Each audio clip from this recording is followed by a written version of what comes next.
If you are 61 and you still think this is just another birthday, you are making one of the most expensive mistakes in retirement planning. I want to say that plainly because most people hear about 59 and a half, 62, 65, even 73. They hear about the age when the penalty disappears. They hear about the age when Social Security becomes available. They hear about the age when Medicare shows up. They hear about the age when required minimum distributions finally begin. And because those ages come with headlines, they assume those are the ages that matter most. But I have learned that the age with the least noise is often the age with the most power. Age 61 is not a milestone, it is a deadline. It is the last clean year in many retirements. It is the last year when your tax moves, your healthcare planning, your income positioning, and your long-term retirement architecture can still be designed with unusually little interference from the system.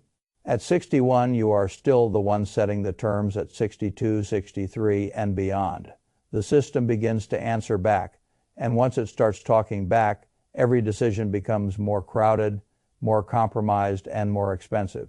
That is why I want you to stop thinking about 61 as a calm waiting room before retirement. It is not a waiting room. It is the control room. What makes 61 so powerful is not one single law. It is the fact that several important systems have not fully collided yet. At 61, Social Security is not yet available, which means you are not mentally filtering every income decision through a future benefit you could turn on tomorrow. At 61, Medicare premium surcharges are not yet being set by a 2-year look-back that punishes income decisions you make. Now, at 61, required minimum distributions are still far enough away that you can move money on your terms. Instead of on the government timetable, at 61, for many households, you can still coordinate Roth conversions, capital gains, harvesting aka subsidy planning, and broader income design in a way that is far cleaner than it will be later. That is the real opportunity, not access, not eligibility, freedom. Most people never see it because 61 does not come with a siren. Nobody sends you a letter warning you that your final year of full flexibility has arrived. Nobody forces you to make a move. Nobody tells you that the quiet year is the year that determines whether your 70s will feel controlled or cramped. So most people do what people usually do when nothing looks urgent. They wait. And waiting is exactly how they surrender the best planning window they will ever have. I have spent my life watching how money behaves over long stretches of time. I can tell you this, a decision does not have to feel dramatic to be decisive. Some of the biggest financial outcomes in your life are set in motion long before the pain becomes visible. That is exactly what happens here. If you understand age 61, you can shape the next 3 decades. If you ignore it, you may spend the next 3 decades reacting to choices you never realized you were making. Let me show you why. The first reason 61 matters is that at 62, Social Security enters the room. Even if you do not claim at 62, and in many cases I would not rush to do that, the moment you become eligible, the psychology and the mathematics of retirement planning both begin to change. Up to 61, Social Security is absent. It is not available. So it does not participate in that year. Income design. Once you reach 62, that clean separation disappears. Every income move now exists in a world where Social Security is a live option, a future option, or an active benefit. And all 3 possibilities create complexity. If you claim early, then you now have another income source that has to be coordinated with everything else. If you delay, you still have to think about how current tax moves interact with the benefit you are choosing not to claim yet. In other words, even when Social Security is not turned on, it is still shaping the conversation, and once that starts, you are no longer planning in a clean room. People often underestimate how quickly this creates friction. Social Security benefits are not taxed in the same clean way that salary is taxed. They pass through a separate formula that can make a surprising portion of your benefits taxable depending on your provisional income. That means ordinary income decisions start to echo through the rest of your tax picture in ways that feel disproportionate. You think you are making a simple move. You take a larger IRA distribution, you convert more to Roth than usual. You recognize extra gains. On paper, it looks manageable. Then you realize that a decision you thought would cost one tax rate has now spilled into another layer of the system and made more of your Social Security taxable than you expected. That is what I mean when I say the system starts talking back. At 61, Social Security is still outside the door. At 62, it is sitting at the table. And that matters because simplicity has economic value when the puzzle is cleaner. The optimal solution is easier to find. When the puzzle gets crowded, every move starts pushing against another move. You can still make good decisions later, but the number of clean, high-value decisions shrinks. Then age 63 arrives, and the healthcare side begins casting a shadow over everything.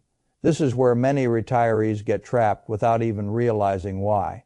Medicare itself begins at 65, but the premium surcharges known as IRMAA look backward. Your income from 2 years earlier can determine what you pay later. So the income decisions you make at 63 can affect your Medicare premiums at 65. The decisions you make at 64 can affect what you pay at 66. That means the moment you cross into that look-back window, income is no longer just income. It has a shadow cost. That shadow cost is what people miss.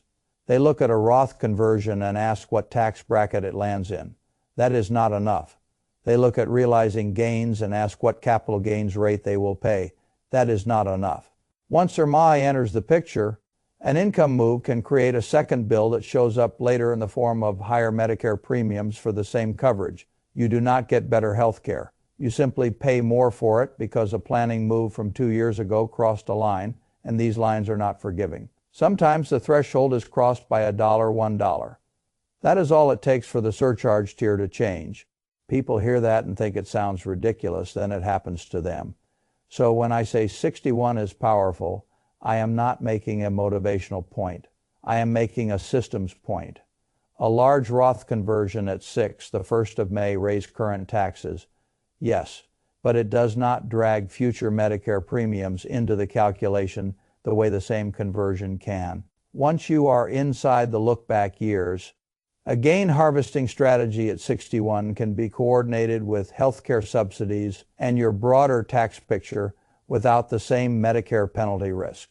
A major income repositioning at 61 can still be treated primarily as a tax decision. Later on, it becomes a tax decision, a healthcare premium decision, a Social Security interaction decision, and a future RMD decision all at the same time. That is why the same move can be smart at 61 and clumsy at 63. You need to understand how rare that kind of planning window is. Most of life does not offer windows where several high-value moves can be layered together cleanly. Usually one strategy helps one area and hurts another. Usually one good move creates a new cost somewhere else. But 61 is unusual because for a brief moment, several powerful actions can be coordinated with less interference. This is the year when meaningful Roth conversions can make enormous sense. This is the year when capital gains harvesting can be more manageable. This is the year when AKA subsidy planning, for those who are using marketplace coverage before Medicare, can still be mapped with more precision. This is the year when you can begin setting the income posture that will define your 60s, your 70s, and very likely your 80s. That layering is where the real value lives. A lot of people think retirement planning is about isolated moves. It is not. It is about interactions. It is about how one decision changes the shape of the next decision. It is about the order in which you pull levers. It is about whether you act when the puzzle is clean or wait until the puzzle is crowded. At 61, the pieces still move. At 63, the puzzle starts pushing back. Think about Roth conversions for a moment, because this is one of the most misunderstood levers in retirement. People often frame Roth conversions as a simple tax bet. Pay taxes now, avoid taxes later. That description is too small. A well-timed Roth conversion is not just a tax trade. It is a control trade. Every dollar you move from a traditional IRA into a Roth is a dollar that no longer sits in the future RMD machine. That matters more than most people understand. If you leave a large pre-tax balance untouched for too long, the government eventually starts choosing withdrawal size for you through required minimum distributions. Once those begin, your retirement is not built on complete flexibility anymore. It is built on forced income. That forced income fills tax brackets, whether you need the cash or not. It interacts with Social Security whether you want it to or not. It can increase Medicare premiums whether you feel ready for that or not. And if you decide at that stage that you still want to convert more money to Roth, those conversions now stack on top of income that is already being forced out. That is how retirees back into higher tax brackets late in life while telling themselves they are just following the rules. Number, they are following a path they failed to redesign when they still had the chance. At 61, you are often still early enough to do something about it. You can choose to recognize income at 12% or 22% because you are acting before the later machinery locks in. You can decide that paying a known tax bill now is better than being cornered into a larger bill later. You can carve away at the pre-tax pile while you still have room to breathe, and the room to breathe is the whole point. I want you to notice how different this is from the usual retirement narrative. The usual narrative tells people to delay decisions until they absolutely must act. Delay claiming, delay withdrawals, delay tax recognition, delay. That can sound prudent, but delay is not always wisdom. Sometimes delay is just surrender disguised as patience. There are times when waiting creates optionality. There are also times when waiting destroys it. Age 61 is one of those moments when waiting often destroys it. You are not being asked to rush blindly. You are being asked to recognize that the cleanest year in the system may not stay clean very long. And this is where another important piece enters the picture: healthcare. Before Medicare, for households not yet on Medicare, the Affordable Care Act marketplace can create substantial subsidy opportunities depending on income. That means your adjusted gross income is not just a tax variable. It is also a healthcare affordability variable. Raise it too much, and you can lose valuable subsidy support. Keep it in the right range, and the savings can be extraordinary. Now, look at how many moving parts are already in play. Roth conversions raise income. Capital gains harvesting raises income. Other withdrawals can raise income. AKA subsidy eligibility depends on income. Soon, Social Security will complicate income. Soon, IRMAA will punish certain income. Soon, RMDs will force income. This is why I keep saying 61 is not just another age. It is the last year when these variables can still be coordinated with unusual freedom. At 61, you may still be able to say something like this: I want to convert this amount from my traditional IRA. I want to harvest this amount of gains. I want to keep income in a range that preserves healthcare subsidies. I want to build more tax. Free flexibility for later. I want to reduce the size of the account that will otherwise produce future RMD pain. And I want to do all of that before Social Security and Medicare premium lookbacks. Complicate the puzzle that is not a fantasy. That is exactly the type of integrated planning that can make retirement feel designed instead of accidental. The households that understand this use 61 like an offensive year, not a passive year. They stop seeing the year before 62 as empty space. They stop treating it like a placeholder. They start treating it like the final full season of strategic freedom. And that shift matters because your decisions at 61 do not merely influence next year. They influence your baseline. A lot of retirement is shaped by what I would call the income floor you establish early. Once you decide how much guaranteed income you will rely on, how much tax, deferred money you will carry forward, how much Roth flexibility you are willing to build, and how aggressively you will use your low-tax years, you are not just solving a one-year puzzle. You are setting the foundation for everything that follows. The IRA balance you preserve or reduce at 61 does not disappear. It follows you, it compounds, it grows into a future RMD profile, it influences what tax bracket feels normal in your 70s, it affects whether A1, time expense later, can be handled gently, or whether every extra dollar becomes expensive. This is why one smart year can have a 30-year echo. People who miss this window often discover that retirement becomes more reactive with every passing stage. First, they drift into Social Security decisions without coordinating them with tax strategy. Then they enter the Medicare look-back years and realize income moves now carry delayed penalties. Then they reach RMD age with large untouched balances and discover they no longer have genuine bracket control. Then they begin taking distributions they do not need just because they are required. Then they look up one day and wonder why retirement feels less like freedom and more like administration. That is the outcome I want you to avoid. And there is another cost here that almost never gets enough attention. It is the emotional cost while you are working and accumulating assets. Money can feel energizing. You are building. You are adding. The accounts rise. And the act of saving itself feels like proof that you are progressing. Retirement is psychologically different. Now you are drawing from what you built. Now every move can feel like subtraction unless you understand exactly why you are doing it. That is where planning becomes more than math.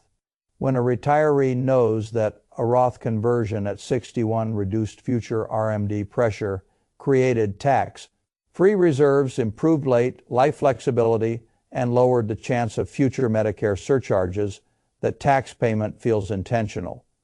It may not feel pleasant, but it feels purposeful. When a retiree does not know why money is moving, everything feels like loss. The distribution feels like depletion. The tax bill feels random. The premium increase feels unfair. The entire system feels like something being done to them instead of something being managed by them. That loss of control is exhausting. I have found that one of the biggest differences between confident retirees and anxious retirees is not simply net worth. It is whether they feel they designed their income or merely inherited it from the rules. The people who use 61 well tend to carry a kind of calm into their 70s. They may still adjust, they may still revisit assumptions, but they know they acted when the board was open, they know they gave themselves room, they know they did not sleepwalk into complexity. The people who ignored the window often spend later years second-guessing everything. Should we have converted more earlier? Should we have harvested gains then instead of now? Should we have managed subsidies differently? Should we have claimed later? Should we have shrunk the IRA when we still had room? Those questions are painful because by the time they arrive, the puzzle is harder to solve. This is what I mean when I say 61 is a deadline. A deadline is not only about what must be done today, it is also about what becomes more expensive tomorrow. So what should a thoughtful 61-year-old actually be considering? First, you need a brutally clear picture of your current and likely future tax brackets. Not your vague sense of them, not your emotional sense of whether taxes feel high. I mean an actual estimate of where you are now, where you are likely to be in your early 70s if nothing changes. And what bracket space exists today that may disappear later. If you are sitting in a year where you can intentionally recognize income at a lower rate than the rate your future RMDs may create, that matters. Second, you need to know the size and shape of each bucket. How much is in traditional IRA and 401k money? How much is in Roth money? How much is in taxable accounts? How much flexibility do you really have? Because strategy is not abstract. Strategy depends on what kind of dollars you own. Third, if you are not yet on Medicare and you are using or may use ACA coverage, you need to understand how income planning interacts with healthcare subsidies. There is no point making a tax move that looks brilliant on paper if it carelessly wipes out a much larger subsidy benefit. Coordination matters. Fourth, you need to think ahead to Social Security before Social Security begins thinking for you. I am not saying claim at 62. I am not saying delay to 70 no matter what. I am saying do not let age 62 arrive before you have built a framework for how claiming timing fits into the rest of your retirement income design. Fifth, you need to recognize that your traditional IRA is not just an asset. It is also a future tax question. A large pre-tax balance may look comforting on a statement. But if it sits there untouched until the government imposes distribution rules, that comfort can become rigidity.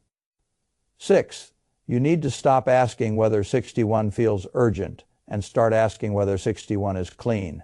Because that is the question that matters, not whether the year feels dramatic, not whether anyone else is paying attention, not whether a birthday card makes it sound important. Is the window clean? If it is clean, use it. That is how intelligent capital allocation works. You act when the odds are favorable, not when the crowd finally notices. I have always believed that the great advantage in investing and in life comes from seeing the simple truth before it becomes obvious to everyone else. Retirement planning is no different. Most people will not treat 61 seriously because the world is not loudly telling them to. That is precisely why the advantage exists. By the time the world starts shouting at 62, 63, 65, and beyond, some of the easiest opportunities have already narrowed. So let me tell you what I would not do. I would not drift through age 61, assuming that the real decisions begin later. I would not treat this year as a passive bridge between working life and official retirement milestones. I would not let a clean, low complexity year disappear just because nothing external forced my hand. And I certainly would not assume that bigger future balances automatically mean better future outcomes if those balances are sitting in the wrong tax wrapper and marching toward forced distributions. Size matters, structure matters more. That is one of the central lessons here. Retirement is not only about how much money you have, it is about what kind of money you have when you choose to recognize it, how those decisions interact with government formulas, and whether you are still making moves from a position of freedom. At 61, many people still are. At 63, fewer are. At RMD age, far fewer are. That is why the great risk is not that you make one terrible decision at 61. The great risk is that you make no thoughtful decision at all. Inaction feels harmless in a year like this because the penalty is delayed. That is what makes it dangerous. You can ignore 61 and still feel fine at 61. You may still feel fine at 62. You may even feel fine at 64. The bill often arrives later when the room to fix it has already narrowed. That is how silent mistakes work. They do not announce themselves when they are made. They reveal themselves when they are expensive. So if you are 61 or nearing it, I want you to sit with one hard idea tonight. This may be the last year of your retirement in which several of your most powerful planning tools can be combined cleanly before Social Security psychology. Medicare look-back penalties and future RMD pressure begin crowding the board if that statement is true. And for many people it is, then 61 is not a year to drift through. It is a year to attack with clarity, not recklessly, not emotionally, not with generic rules pulled from the air, but with deliberate design. How much of my future tax problem can I solve while the puzzle is still manageable? How much Roth flexibility can I build while the cost is still acceptable? How much of my future Medicare pain can I avoid by moving earlier instead of later? How much of my retirement income floor can I design now instead of inheriting from formulas later? Those are the right questions. And once you ask them, the meaning of 61 changes completely. It stops being the year before something happens. It becomes the year when you decide what happens next. That is the entire difference. Because the truth is simple. Retirement does not usually go wrong in one dramatic moment. It goes wrong when people fail to act during the quiet window. That would have made later decisions easier. It goes wrong when they confuse lack of urgency with lack of importance. It goes wrong when they treat flexibility as something that will still be there later, only to discover that later comes with new rules, new trade-offs, and less room. I do not want that for you. I want you to understand that 1st of May be the final age at which you can still move before the machinery starts narrowing your choices at 62. Social Security changes the conversation at 63. Medicare look-backs begin casting a long shadow. Later on, RMDs can take bracket space away from you whether you need the money or not. And all of those later complications are easier to soften when you use 61 well. So stop looking at 61 as an ordinary birthday. Start looking at it as the last uncluttered year on the board. If you use it properly, you can create more tax-free flexibility, smaller future distribution pressure, lower lifetime Medicare friction, and a retirement that feels increasingly self-directed instead of system-directed. If you waste it, you may still have a good retirement, but odds are much higher that it will become a retirement shaped by reaction rather than intention. And if there is one principle I want to leave you with, it is this: the system rewards people who act before they are forced to act. That is true in markets. That is true in taxes. That is true in retirement. And it is absolutely true at 61. Use the quiet year, because once the noisy years arrive, they do not ask for permission.